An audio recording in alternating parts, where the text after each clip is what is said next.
Bismillahirrahmanirrahim. Assalamualaikum warahmatullahi wabarakatuh. Kami daripada Kumpulan 4 akan membentangkan tentang peranan media baharu dalam membangunkan dan mengukuhkan kesepaduan nasional. Sebelum itu, saya ingin memperkenalkan ahli kumpulan Kumpulan 4 yang terdiri daripada saya, Ashraf Amirul Bezukifli, saudari Auni Nazira, saudari Nur Airin Nazira, saudara Muhammad Fakhrul Amin dan saudara Muhammad Barak. Baiklah, dalam video pembentangan kali ini, kumpulan kami akan merangkumi beberapa perkara yang perlu diambil kira dalam konteks peranan media baharu dalam membangunkan serta mengukuhkan kesepaduan nasional. Yang pertama ialah pengenalan kepada media, klasifikasi antara media baharu dan juga media lama, pengenalan kepada kesepaduan nasional serta perbincangan mengenai faktor yang menyumbang kepada penggunaan media baharu, peranan media sebagai elemen penyatu paduan antara rakyat Malaysia, impak media baharu dalam mengukuhkan kesepaduan nasional dan akhir sekali ialah rumusan pembentangan. Baiklah, seterusnya kita pergi ke agenda yang pertama iaitu pengenalan kepada kesepaduan nasional. Kesepaduan nasional dapat didefinisikan sebagai suatu fenomena yang dipacu oleh idaman mendalam terhadap perpaduan negara yang seharusnya mempengaruhi rakyat di negara tersebut dalam merungkai pelbagai usaha, ikhtiar dan kegiatan dalam mencapai perpaduan nasional. Dalam konteks peradaban Islam, asas-asas hubungan etnik dapat diklasifikasikan dalam beberapa ciri-ciri seperti at-ta'aruf, saling berkenalan, at-tafahum, saling memahami, at-ta'awun, saling bekerjasama, al-ukhuwah, persaudaraan, al-mahabbah, berkasih sayang, dan at-tadamun, saling menjamin. Pemimpin-pemimpin di negara ini telah pun memupuk semangat perpaduan antara kaum dan kesepaduan nasional pada awalnya. Sebagai contoh, kita dapat lihat menerusi mantan Perdana Menteri Malaysia yang kedua iaitu Allahyarham Tun Abdul Razak bin Husin yang berangka dasar ekonomi baru menerusi rancangan Malaysia kedua 1971 hingga 1975 yang menekankan perpaduan antara kaum dalam membangunkan ekonomi negara. Seterusnya, dasar tersebut telah menjadi sebuah legasi oleh dan disambung oleh pemimpin-pemimpin seterusnya seperti Wawasan 2020, Inisiatif Keluarga Malaysia serta Gagasan Satu Malaysia. Aplikasi dalam mencapai kesepaduan nasional ini haruslah mengambil kira 4 faktor iaitu faktor politik, ekonomi, sosial dan juga budaya. Contoh-contoh tersebut merumuskan bahawa perpaduan antara kaum serta kesepaduan nasional adalah elemen yang sangat penting dan tidak boleh diambil remeh oleh rakyat Malaysia dalam mewujudkan sebuah negara yang aman, sejahtera dan maju. Baiklah, seterusnya kita akan pergi kepada perbezaan antara media lama dan juga media baru. Media lama merupakan media yang boleh didapati secara bertulis, sebagai contoh buku, majalah, surat khabar dan apa-apa media yang disampaikan melalui saluran televisyen, radio, sama ada secara langsung atau tidak langsung. Ciri-ciri yang boleh didapati dalam media lama ialah yang pertama, segala berita dan isu semasa yang disampaikan sangatlah tepat, sangatlah lebih mendalam dan terperinci yang membuatkan pembaca dapat membayangkan serta memahami apa yang berlaku di sebalik paparan berita tersebut. Ciri-ciri yang kedua ialah media lama bebas daripada berita palsu dan juga ia sahih dan tepat 100% disebabkan pekerja-pekerja media ini perlu menjaga integriti dalam melaksanakan tugasan mereka. Media lama ini banyak digunakan oleh golongan masyarakat yang berusia kerana mereka kurang arif tentang penggunaan media-media yang baharu. Dan penggunaan media lama ini dapat membina pemikiran yang kritis antara pembaca, pendengar dan penonton dalam membincangkan sesebuah topik dan pada masa yang sama dapat mengurangkan kadar penyebaran berita palsu. Media baharu merupakan media yang boleh didapati di jaringan internet yang menghubungkan antara komputer dan komputer di seluruh dunia, di mana internet merupakan jaringan komputer terbesar di dunia. Ciri-ciri yang pertama yang boleh didapati di dalam penggunaan media baharu ialah yang pertama, penggunaan media baharu tidak terhad dari segi platformnya, berbeza dengan penggunaan media lama. Ciri-ciri yang kedua ialah maklumat yang disampaikan sangat pantas dan cepat, di mana pengguna-pengguna media baharu dapat melayari segala berita dan isu menerusi peranti-peranti yang disediakan seperti telefon pintar, komputer riba, tablet. Dan yang ketiga ialah objektif penyampaian itu sendiri. dalam penggunaan media baru, objektif penyampaian itu diperluas kepada umum, tidak kira individu, organisasi, agensi maupun kementerian. Contoh-contoh penggunaan media baru adalah seperti Instagram, Twitter, TikTok, Facebook dan segala e-bulletin seperti The Star dan segala syarikat-syarikat media yang menyediakan khidmat paparan e-bulletin. Assalamualaikum warahmatullahi wabarakatuh. Saya Muhammad Fakhr Amir bin Syamudin akan meneruskan perbincangan dengan faktor penyumbang kepada penggunaan media baru. 3 faktor utama yang menjadi penyumbang adalah perkembangan teknologi moden di negara kita, kemudahan akses kepada peranti-peranti dan gadget-gadget canggih yang baharu di pasaran, dan akhir sekali gaya hidup masyarakat di arus permodenan.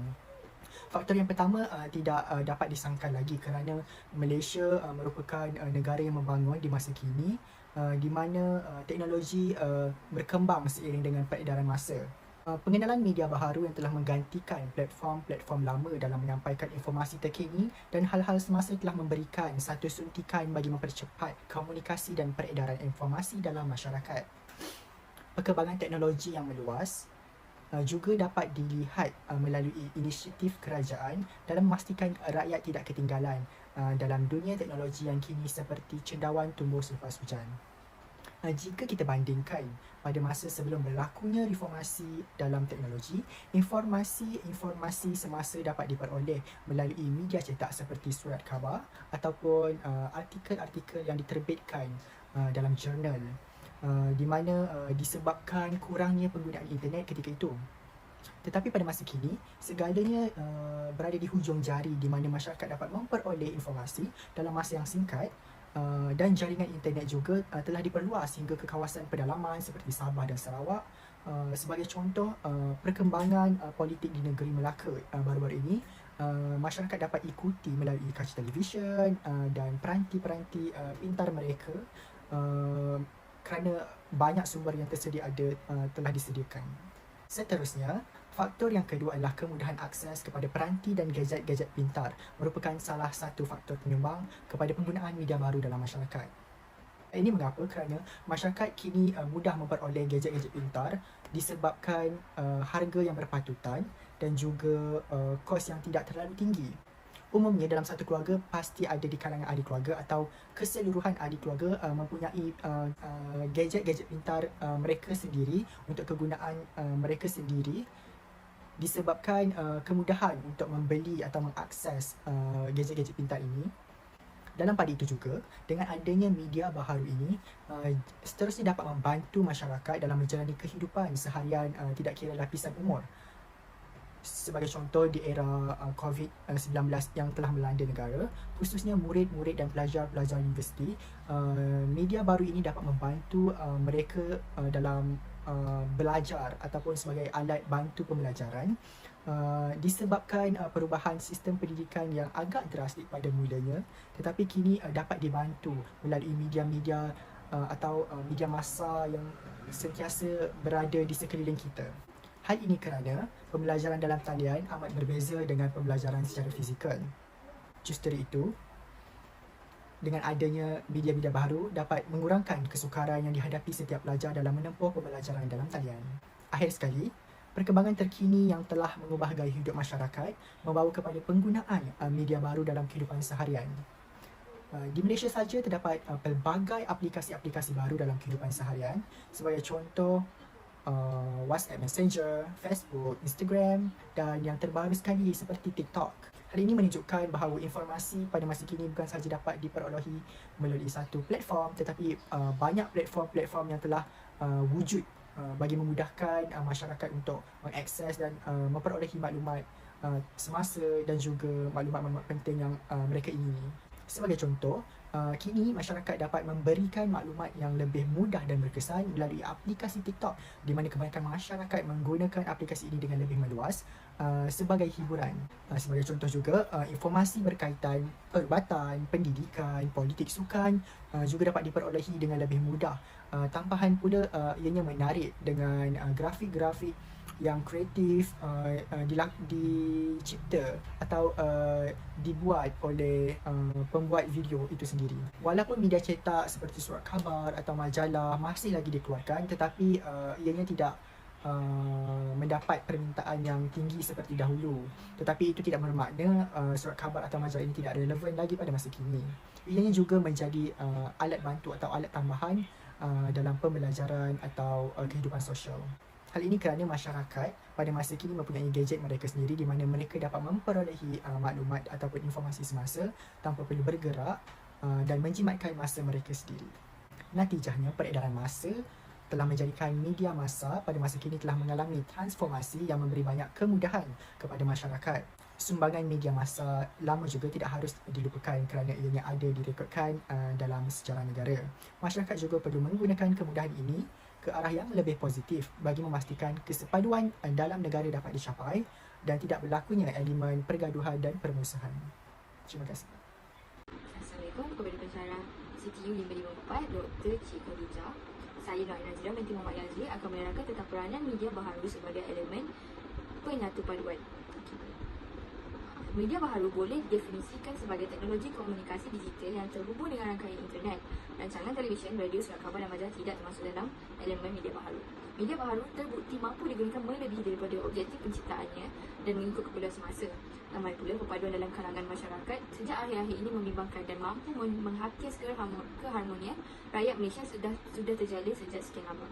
Jadi, demi memupuk perpaduan, berbagai usaha boleh dijalankan melalui strategi media seperti memanfaatkan media baharu yang semakin meluas. Sebagai contoh, maklumat tentang pentingnya perpaduan atau pengembangan dan perjuangan generasi kemerdekaan terdahulu boleh disebarkan melalui media baharu. Jadi, peranan media baharu sebagai elemen penyatu paduan yang pertama ialah media baharu boleh dijadikan sebagai alat komunikasi antara rakyat Malaysia di seluruh negara dan dengan secara langsung boleh menjadi medium perantaraan dalam masyarakat. Sebagai contoh, media baharu seperti Facebook, Twitter dan Instagram adalah antara media baharu yang paling kerap digunakan pada masa kini, terutamanya oleh belia Malaysia. Berdasarkan statistik, sebanyak 60.6% pengguna internet menggunakan Facebook. Dengan itu, Facebook boleh digunakan sepenuhnya sebagai alat komunikasi antara keluarga, saudara mara, kawan-kawan dan juga untuk mengenali orang baharu. Oleh demikian, media baharu memainkan peranan penting bagi memperbaiki hubungan antara kaum. Seterusnya, peranan media baharu sebagai elemen penyatu paduan adalah sebagai pembentuk kepada kesedaran sivik. Kesedaran sivik ialah perlakuan yang membantu mengekalkan norma-norma masyarakat dan mematuhi undang-undang. Untuk membentuk kesedaran sivik, kerajaan boleh menyiarkan laporan positif, sahih dan seimbang serta menjaga sensitiviti agama, bangsa, kaum dan ekonomi. Melalui aplikasi yang sesuai, ilmu bermanfaat atau pengalaman boleh dikongsi antara satu sama lain dan menjadi pusat rujukan untuk semua lapisan masyarakat, terutama sekali pada situasi terkini iaitu penularan virus SARS-CoV-2. Pusat pendidikan tidak dapat dibuka demi menjaga kesihatan pelajar-pelajar. Jadi dengan wujudnya media baharu, pelajar-pelajar dan para pendidik dapat berinteraksi secara atas talian dengan secara langsung dapat menyatupadukan rakyat Malaysia. Jadi, kesimpulannya, pelbagai cabaran wujud dalam menelusuri arus kemodenan hari ini dan pelbagai cara boleh diaplikasikan untuk mengatasi cabaran itu. Dengan itu, media baharu memainkan peranan penting untuk mengatasi cabaran tersebut. Justru itu, media baharu adalah lebih efektif dan berkesan kerana ia dapat menjangkau khalayak ramai tanpa mengira masa dan tempat oleh kerana hampir seluruh rakyat mempunyai akses internet di rumah. Hai, Assalamualaikum warahmatullahi wabarakatuh. Saya Nur Nazira dan saya akan teruskan kepada analisa perbincangan yang terakhir iaitu impak media baharu dalam mengukuhkan kesepaduan nasional. Baiklah, sejauh mana keberkesanan media baharu dalam membangunkan dan mengukuhkan kesepaduan nasional boleh dilihat melalui banyak perkara. Namun begitu, terdapat dua impak paling besar berdasarkan pengamatan kami yang boleh dibahaskan untuk membuktikan bahawa media baharu ini sebenarnya memang wajar dalam membangunkan dan mengukuhkan kesepaduan nasional. Impak yang pertama ialah sifat keterbukaan dan berpengetahuan. Peranan media baharu pada masa kini yang merupakan medium penting untuk menyebarkan segenap berita dan informasi telah mewujudkan satu masyarakat yang lebih berpengetahuan dan terbuka. Sebagai contoh, kita ambil masalah sosial yang seringkali diperkatakan hari ini seperti kes golongan lucah, syabul, budaya menipu di internet yang banyak dikongsikan oleh rakyat sendiri ekoran rata-rata mempunyai pengalaman peribadi. Kesannya, rakyat lebih berjaga-jaga dan mula berani dalam mempertahankan diri serta turut menjadi suara bagi mereka yang tidak mempunyai kudrat untuk melakukan perkara yang sama. Baiklah, seterusnya yang kedua, sebagai pencetus transformasi politik dan demokrasi. Impak media baharu dalam mengukuhkan kesepaduan nasional dapat dilihat apabila sebahagian besar medium ini digunakan dalam tujuan politik bila mana perbahasan-perbahasan yang berkaitan dilakukan secara meluas. Ianya dapat menyediakan maklumat sebagai dasar kepada dialog-dialog yang berguna. Sebagai contoh, blog-blog politik yang menawarkan ruang perbincangan. Perkara ini dapat meningkatkan proses pendemokrasian di Malaysia. Natijahnya, kejayaan media baharu dalam mengukuhkan dan membangunkan kesepaduan nasional tidak dapat disangka lagi bila mana ianya berjaya menjadi pencetus transformasi politik dan demokrasi serta lain-lain lagi. Itu sahaja daripada saya. Kita beralih kepada Bara untuk perumusan pembentangan. Assalamualaikum, nama saya Muhammad Barat dan saya akan merumuskan kertas kerja ini. Secara umumnya, kita tahu yang bahawa media baru pada era ini berkembang pesat dan ia merupakan hasil daripada kemajuan teknologi. Penggunaan media baru seperti penggunaan media sosial banyak memberi kesan kepada masyarakat setempat. Ia kesannya boleh menjadi kesan yang positif dan juga kesan yang negatif. Justru penggunaannya perlulah dikawal agar tiada penyalahgunaan berlaku oleh pihak yang tidak bertanggungjawab. Ini kerana penggunaan media-media ini amat luas dan ia merangkumi pelbagai golongan, tidak kira yang muda ataupun golongan yang tua. Jika tidak dikawal, ia mampu menjadi senjata ataupun elemen utama yang mampu memecah belahkan perpaduan setempat.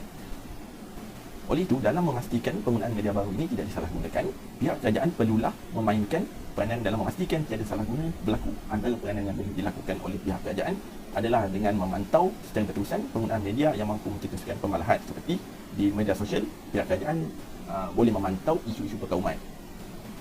Selain itu, pihak kerajaan juga boleh menguatkuasakan undang-undang berkaitan penggunaan media ini seperti mengenakan hukuman ataupun tindakan yang keras terhadap individu ataupun pihak yang tidak bertanggungjawab yang menyalahgunakannya, seperti mengambil kesempatan untuk memecah belahkan masyarakat. Selain daripada pihak kerajaan, individu juga memainkan peranan yang penting dalam memastikan perpaduan ini tercapai dan bertahan lama. Walaupun wujudnya media baru, kerana media ini menjadi pengantara yang mampu menyebarkan maklumat pada bila-bila masa.